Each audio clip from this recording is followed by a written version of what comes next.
Hello and welcome to Gradeup study. तो आज हम डिस्कस करेंगे जो वेटनरी ऑफिसर का पेपर हुआ था, पेपर 1 HPPSC के अंडर। तो उसको हमारे डिस्कस करेंगे और आज हम इंग्लिश और हिंदी दोनों सेक्शन डिस्कस करेंगे। ठीक है, ये पेपर 25 फरवरी को हुआ था। तो 10 क्वेश्चन इंग्लिश के थे और 10 क्वेश्चन हिंदी के थे, तो वो हम डिस्कस करेंगे। ठीक है, चलिए। तो सबसे पहले हम डिस्कस करते हैं अपना इंग्लिश सेक्शन।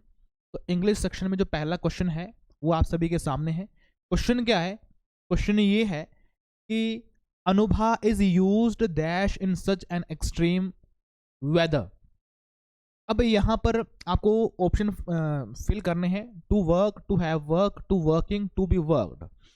अब यहाँ पर यूज्ड के आगे आता है टू। ठीक है, तो यूज्ड के आगे तो टू आता है, ये तो कंफर्म बात है। और यहाँ पर हमने भी इसके दो रूल पढ़े थे। यूज्ड टू, ठीक है, यूज्ड टू के पीछे अगर हेल्पिंग वर्ब आती है तब आगे क्या लग जाता है? जिरंड लग जाता है। जिरंड मतलब वर्ब की फर्स्ट फॉर्म प्लस आईएनजी, जो एज ए नाउन काम करेगा।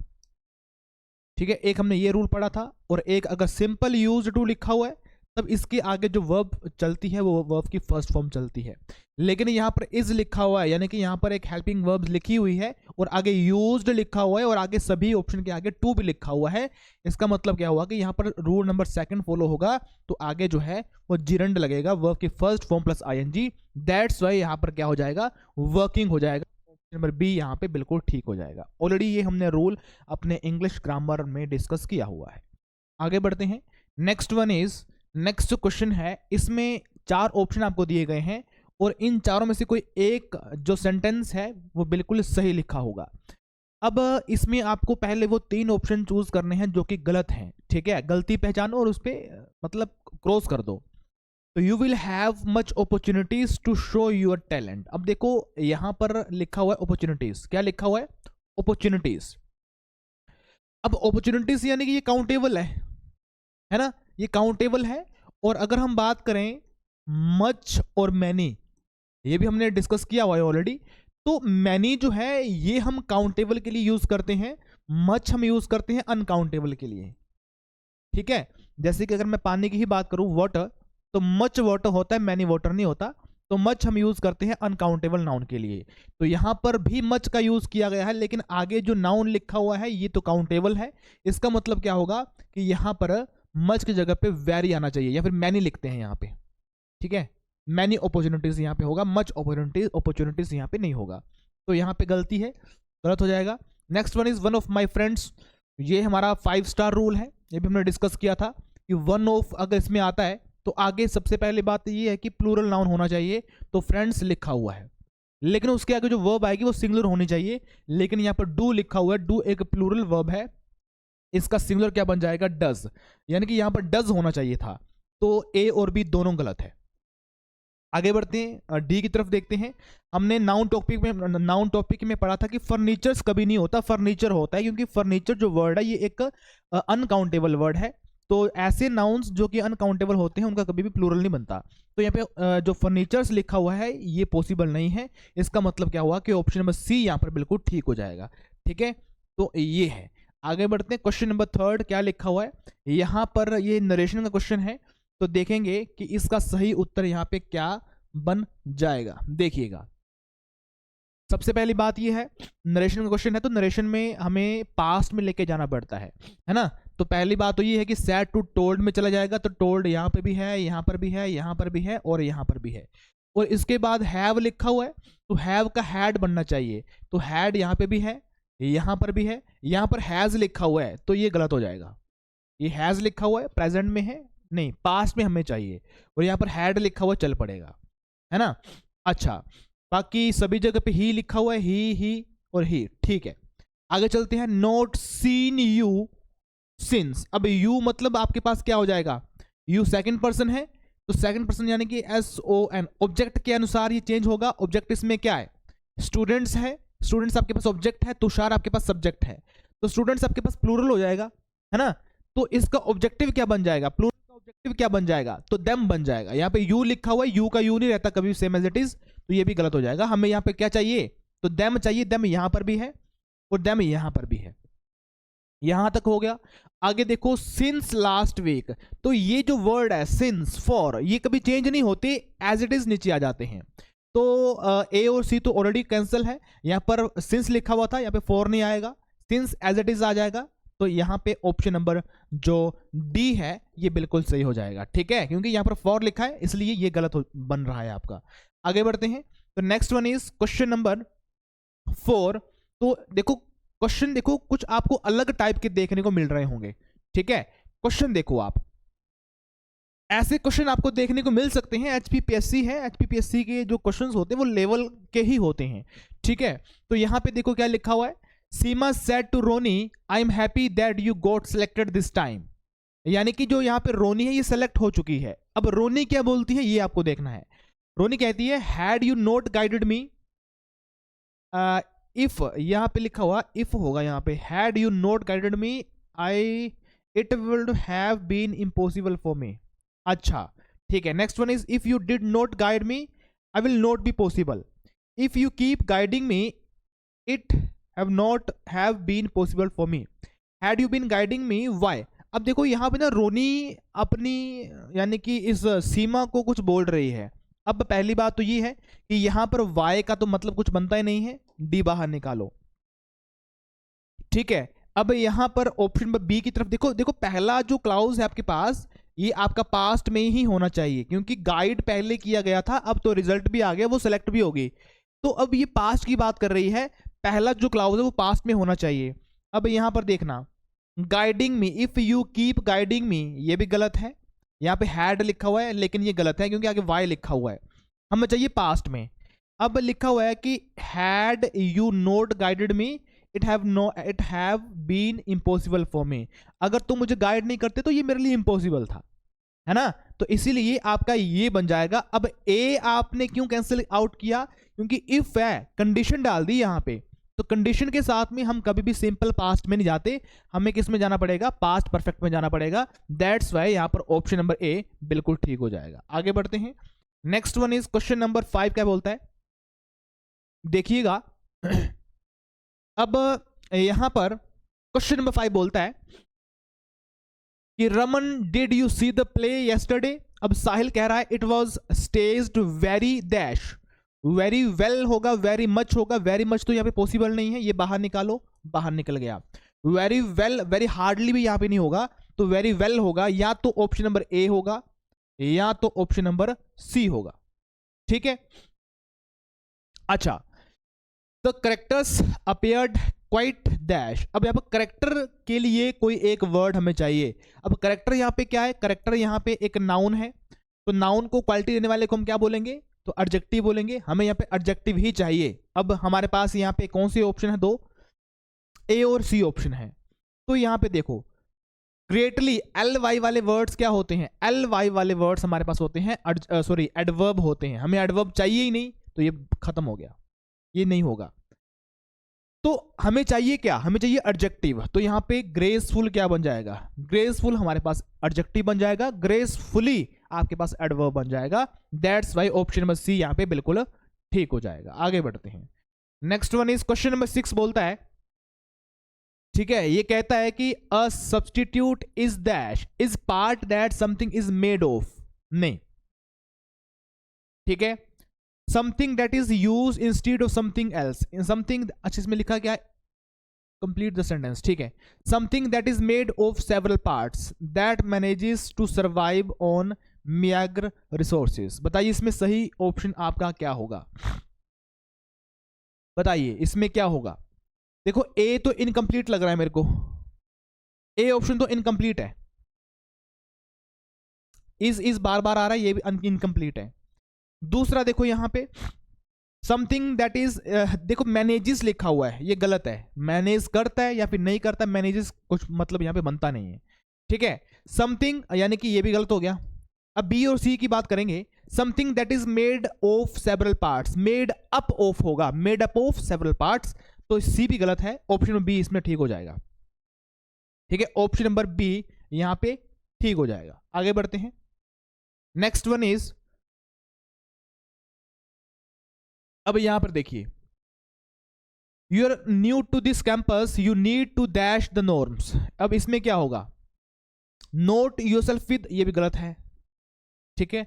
बी एक्वाइंड योरसेल्फ विद, नहीं, इसमें आपका ऑप्शन नंबर सी बिल्कुल ठीक हो जाएगा, एक्वाइंड योरसेल्फ विद द नॉर्म्स, ठीक है। लास्ट में विद आना चाहिए, सभी में विद है, लेकिन to acquaint yourself with the norms होगा, ठीक है। टू भी यहां पे नहीं होगा, क्लियर है। चलिए, तो ऑप्शन नंबर सी यहां पे बिल्कुल ठीक हो जाएगा। आगे बढ़ते हैं। Next one is you have offered two option so far. अच्छा, इसमें आपको ठीक है फिल आउट करना है ये, whether I want the form, sorry क्या लिखा है, फॉर्मर और the dash, I decide it later. यहाँ पे तो लेटर आना ही चाहिए, दूसरे नंबर पे लेटर आना चाहिए, ये भी है, ये भी है, ये गलत है, लेटर भी नहीं होगा, ए और बी में से दोनों एक है। तो यहाँ पे भी क्या होना चाहिए, फॉर्मर और द लेटर, हाँ इसमें होगा ऑप्शन नंबर ए, दोनों जगह पे हमें लेटर चाहिए, दोनों, क्योंकि ये लेटर ये स्पेलिंग गलत है, LATTER थोड़ी होता है कोई, बी ऑप्शन में तो ये लिखा हुआ है, ये गलत है, ऑप्शन नंबर ए इसमें बिल्कुल ठीक हो जाएगा।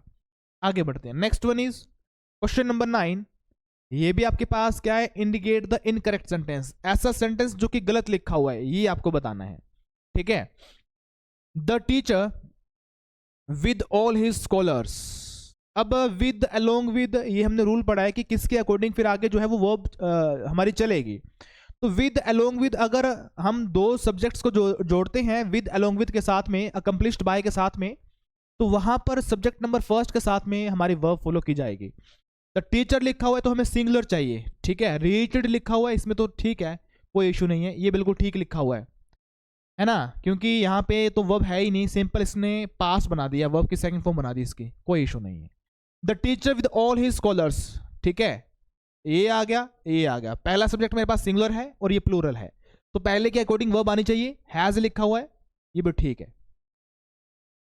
नेक्स्ट आते the teacher with all his scholars, ठीक है, यहां पर हैव लिखा हुआ है, नहीं यहां पर हैज ही आना चाहिए था, तो ऑप्शन नंबर सी, ये जो सेंटेंस है ये गलत लिखा हुआ है, तो यहां पे इनकरेक्ट का ही पूछा गया है, ऑप्शन नंबर सी ठीक हो जाएगा। अब आगे देखिए, यहां पर एंड के साथ में जोड़ दिया, जब हम एंड के साथ में किन्हीं भी दो सब्जेक्ट को जोड़ते हैं तो आगे जो वर्ब आएगी वो प्लूरल ही आएगी, तो ये भी सही है, ठीक है। तो सी इज द करेक्ट आंसर, यहां पे हैज आना चाहिए था। चलो आगे बढ़ते हैं। तो ये लास्ट क्वेश्चन है, हिट द सीलिंग, ये एक इडियम एंड फ्रेजेस है। हिट द सीलिंग का मतलब क्या होगा, to be extremely angry to find the correct solution, solution को फाइंड आउट करने के लिए सीलिंग के साथ आपको हिट नहीं करना, ठीक है। टू एग्जॉस्ट ऑल ऑप्शन, ये भी नहीं होगा, और to be creative and original, ये भी नहीं होगा, ऑप्शन नंबर ए एंग्री है, ठीक है, एंग्री है। आपने आई थिंक एक एड भी जरूर देखी होगी जिसमें द ग्रेट खली सीलिंग के साथ में टच होता है ऊपर, फिर उसको गुस्सा आता है ना, तो वही है ये। तो ये 10 क्वेश्चन थे और काफी आसान क्वेश्चन थे ये, ठीक है। तो आप थोड़ा सा पैटर्न देखिए कि कैसे क्वेश्चन आपके एग्जाम में आ रहे हैं, सेंटेंस कौन सा सही है कौन सा गलत है ये भी इसमें पूछा गया है।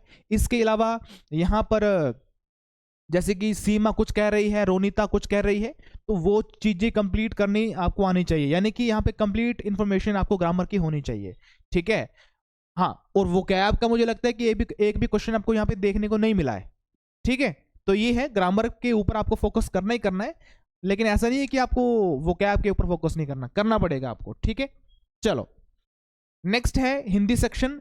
तो गांधी जी की सादगी देखकर सभी हैरान रह जाते हैं, इसमें रेखांकित पद संज्ञा का भेद कौन सा है, सादगी में कौन सा भेद है संज्ञा का, सादगी है किसी की, ये भाववाचक किसी की सादगी को हम देख सकते हैं, टच नहीं कर सकते, तो ये आपके पास क्या हो जाएगा, भाववाचक संज्ञा हो जाएगा, option number D is the correct answer. आगे बढ़ते हैं। नेक्स्ट निम्नलिखित में से वह शब्द चुनिए जिसमें किसी उपसर्ग का प्रयोग नहीं हुआ है, यानी कि लास्ट में एक मूल शब्द बनना चाहिए और आगे जो भी बच गया वो आपका उपसर्ग बन जाएगा। सादर में आदर मूल शब्द बन रहा है, यानी कि इसमें उपसर्ग है। संग्रह में आग्रह मूल शब्द बन रहा है, यानी कि इसमें भी उपसर्ग है। सयास में आयास जो है वो आपका मूल शब्द बन रहा है, तो इसमें भी उपसर्ग है। सामान में आप जबरदस्ती मान को मूल शब्द नहीं बना सकते, ठीक है। तो यहां पे बी ऑप्शन ठीक हो जाएगा, बी ऑप्शन में कोई भी उपसर्ग नहीं है, ठीक है। चलिए next one is question number 43, कहता है कि किन योद्धाओं ने युद्ध में वीरता दिखाई, क्वेश्चन मार्क लिखा हुआ आगे, इसमें कौन सा विशेषण है, सिंपल सी बात है प्रश्नवाचक होगा इसमें, तो ऑप्शन नंबर डी बिल्कुल ठीक हो जाएगा। आगे बढ़ते हैं। नेक्स्ट वन इज 44, क्या लिखा हुआ है कि सरकार गरीबों को मुफ्त अन्न दे रही है। अब वही बात आ गई कि किसी भी इंसान को, गरीबों को, ठीक है, कोई भी चीज हमेशा के लिए देना, सदा के लिए देना, तो उसको हम बोलते हैं संप्रदान कारक। हमने ऑलरेडी डिस्कस ये किया हुआ है। और किसी भी चीज को अगर हमेशा के लिए नहीं देना, जैसे कि मैंने कहा कि धोबी को कपड़े दिए, तो वो धोबी जब उन कपड़ों को धो देगा तो वो वापस भी करेगा, तो उस केस में आपका संबंधवाचक हो जाएगा, ठीक है, लेकिन यहाँ पे संप्रदान कारक हो जाएगा। आगे बढ़ते हैं। नेक्स्ट क्वेश्चन है कि जिसे भी देखता हूं वही व्यस्त है। जिसे भी देखता हूं, मैं जिसको भी देख रहा हूं वही व्यस्त है। तो यहां पर आपका क्या बन जाएगा, जिसे भी, जो सो की सेंस बन रही है, तो यहां पे आपका क्या हो जाएगा, संबंधवाचक हो जाएगा। क्या बन जाएगा, संबंधवाचक यहां पे आपका हो जाएगा। क्लियर है। चलिए नेक्स्ट वन इज,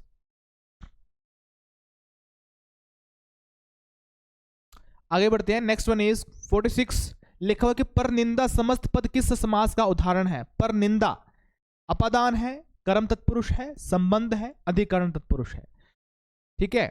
तो इसमें क्या हो जाएगा, इसमें आपका हो जाएगा संबंध तत्पुरुष, पर की निंदा, ठीक है। ऑप्शन नंबर बी इसमें बिल्कुल ठीक हो जाएगा। आगे बढ़ते हैं। नेक्स्ट वन इज, अगर वर्षा होती तो फसल अच्छी होती। पॉसिबिलिटी की बात कर रहा है, संकेत की बात कर रहा है, संकेतवाचक इसमें हो जाएगा। अगर वर्षा होती तो फसल भी अच्छी होती। आगे बढ़ते हैं। Next one is question number 8th question है हिंदी का। ये लिखा हुआ कि चरण धरत चिंता करत चतवन चारों ओर, ये अलंकार है। और अलंकार में मैंने पढ़ाया भी था अपने हिंदी ग्रामर में, पेड क्लासेस में। यमक का मतलब होता है ट्विन। ट्विन मतलब दो, इसमें शब्द आपको देखने को मिलेंगे, दो शब्द इसमें होंगे, लेकिन दो शब्द सेम एज इट इज इसमें है ही नहीं, तो इसमें यानी कि यमक नहीं होगा। उत्प्रेक्षा में कुछ कीवर्ड्स हमने पढ़े थे, मानू, जानू, इसमें वाक्य का कंपैरिजन होता है, एक वाक्य का दूसरे वाक्य के साथ में कंपैरिजन होता है, तो वो भी इसमें नहीं है, उत्प्रेक्षा भी नहीं होगा। रूपक में क्या होता है कि उपमेय और उपमान दोनों एक बराबर हो जाते हैं। एक होता है चांद सा मुखड़ा तेरा, एक होता है चांद मुखड़ा। तो चांद सा मुखड़ा वो उपमा हो जाता है, उपमा अलंकार। चांद सा मुखड़ा आपका उपमा अलंकार हो जाता है। चांद मुखड़ा वो आपका मैया मुझे तो चंद्र खिलौना ले आई दियो। तो चंद्र खिलौना, चंद्र सा खिलौना नहीं, चंद्र खिलौना ले आई दियो, तो उस केस में वो आपका बन जाता है रूपक, ठीक है। तो इसमें तो वो भी सेंस नहीं बन रही। तो एलिमिनेशन मेथड से यहां पर हमारे पास ऑप्शन नंबर सी आ रहा है, इसमें श्लेष अलंकार हो जाएगा, बाकी तो कोई सेंस ही इसमें नहीं बन रही है, ठीक है। आगे बढ़ते हैं। नेक्स्ट वन इज, निम्नलिखित में से शुद्ध शब्द का विकल्प क्या है। शुद्ध, ये हमने काफी बार किया हुआ है, ये पुलिस कांस्टेबल में भी आया था। अनुग्रहित, अनुग्रहित में आपका क्या हो जाएगा, option number C, B, D या फिर ए, बताइए इसमें क्या हो जाएगा, अनुग्रहित। तो ऑप्शन नंबर सी इसमें बिल्कुल ठीक हो जाएगा। क्लियर है। चलिए आगे बढ़ते हैं। नेक्स्ट वन इज, सुबह का चिराग होता है। सुबह का चिराग होना, तो क्या होता है इसमें आपका बन, देखो सुबह का चिराग। अब इसमें आपको एग्जामिनर कंफ्यूज करेगा, चिराग लिखा हुआ है तो वो ऑप्शन में भी आपको चिराग लिख के देगा, जैसे कि ये देख लो, है ना, ये देख लो। तो ये दोनों नहीं हो सकते, सेम एज इट इज मतलब नहीं बनता कभी भी, ठीक है। मर जाना तो सेंस नहीं बन रही। ऑप्शन नंबर ए, सूर्योदय होना।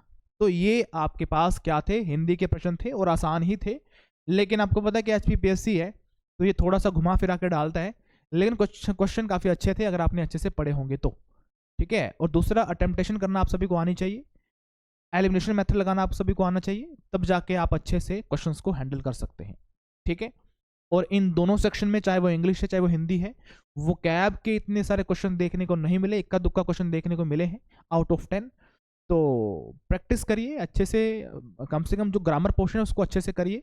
बाकी एलिमिनेशन मेथड से आप तो हर कोई क्वेश्चन कर सकते हैं हिंदी और इंग्लिश ग्रामर का, ठीक है।